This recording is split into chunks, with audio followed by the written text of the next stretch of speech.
Hi everybody, welcome to Castor'sCorner.com. I'm your host Khalil here for the toy of the day. We have made it today 182, which is technically our halfway point.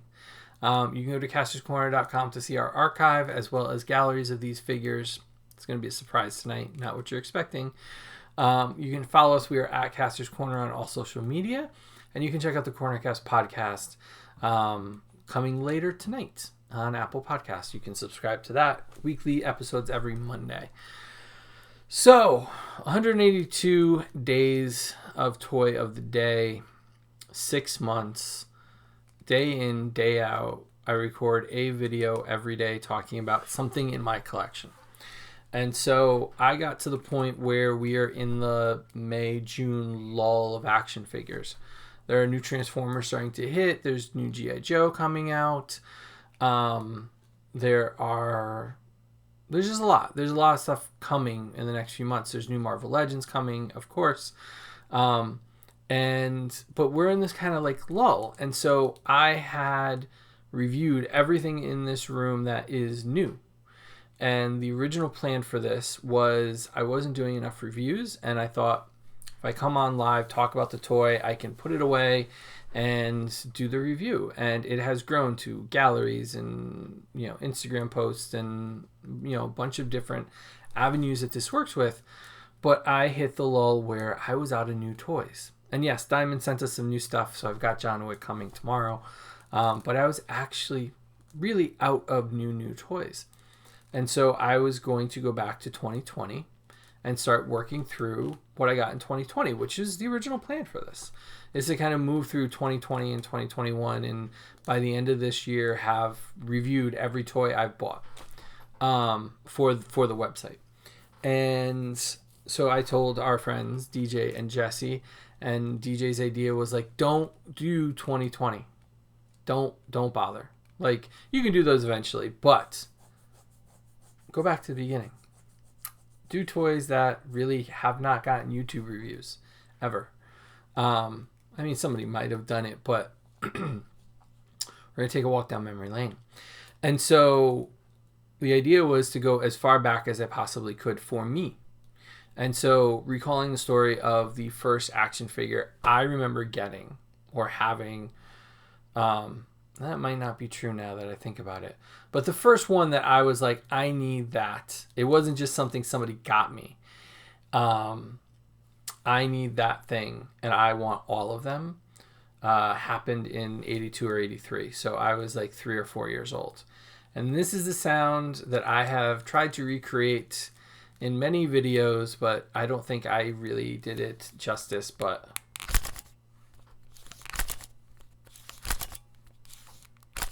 yes, it is HeMan from 1982. This is not my original. I have gone back and repurchased my childhood toys. And to my surprise, in digging out HeMan, was let's see what accessories and as much of Wave 1 as I could get. Now, I had trouble figuring out what was actually Wave 1 of 1982. There were different card backs. Even the material that I have from it says some different stuff. So if I got this right, cool. If not, I don't really care. It's what I remember. So, which is pretty foggy at this point. But HeMan, he's the one that kicked it off. I got him at Milford Child World with my mom, early 80s, and it was probably just sitting on a counter. I thought of it as something like out of a movie. Walk in, the people part, there is a center table, and on it is a triangular pile of HeMan up to the sky, taller than me. And I said, Mom, I want that. And we got it. And we looked on the back of the package, the cross-sell. This is what you call a cross-sell. This is not the package. This is the mini comic that came with it. And said, I want all of these. And so that started the toy hunt. 1982 started the toy hunt in our family. And slowly but surely, we worked through what we thought was Wave 1 on the back of the package, which, if I am correct, was HeMan, Man-at-Arms, his sidekick, for lack of a better way of saying it, a villain, Beastman, another villain, Skeletor, another hero, maybe, Zodak, and then you do have to have a female character. So we got Teela. And we tracked all of them down. All of them. And then we got to the last one, which I really think was Teela. And her package had somebody else on the back, which I think might have been Merman. And so there were more to get.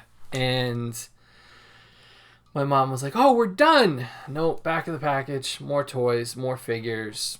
That's just the way it is. And, you know, being a kid growing up back then, I didn't read the mini comics. I was like 3 years old.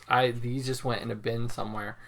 And so inside, it does have the new products available soon, new for 82. Different figures, the Winrator, a coloring book, a pop-up game, so much different stuff. Telling you to collect the mini comics, collect them all. I mean, that is the big thing. While supplies last, available with selected figures. So apparently not everybody got one back then. I don't know. I really don't. They had Hot Wheels. They had other products in there as well as the story. And the pages in here, let's see. So you can see. And compared to these new mini comics from the new line, these are kind of flimsy. These feel like a golden book. Like, this is pretty thick, and the pages are pretty sturdy. So what happens? So we get He-Man. I got to get Skeletor. And now, there we go. First retro toy of the day, and we're dropping stuff. Havoc Staff, which you can see did not fare too well. It definitely is warped. Some of the elastics in these guys did better than others. So some of them can still do the thwip. And then others just spin like a top. Here, poor Zodak. All of them had rubber heads too, which I thought was kind of... Now looking back on it, I'm like, wow. Like, I guess it's good because you couldn't bonk somebody too hard with them. We did use these as weapons as kids. But like the paint rub, I'm amazed that the paint did not rub off of these things, or Mattel just used some kind of paint that might have been dangerous for us as kids. Who knows? Not saying they did. I'm just saying this paint held up pretty good for 40-year-old figures that have been in a bin, unbagged, just hanging out. One of the other things is tracking these things down. You buy them in lots.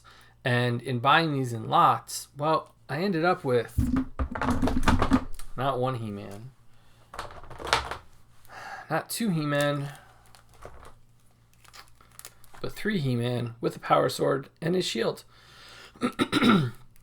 The oldest one that's dated 82 there with the hair doesn't have a great head. The other two have much better heads and much better gear. It has been a trip taking these out. Same thing with Teela. I noticed that there were different versions of Teela looking at it. So we've got the darker boots and darker hair with these two. And I'm trying to see. This one looks like she was painted as a Barbie doll. Like, it's just so perfect. And then we've got lighter hair and lighter boots as well.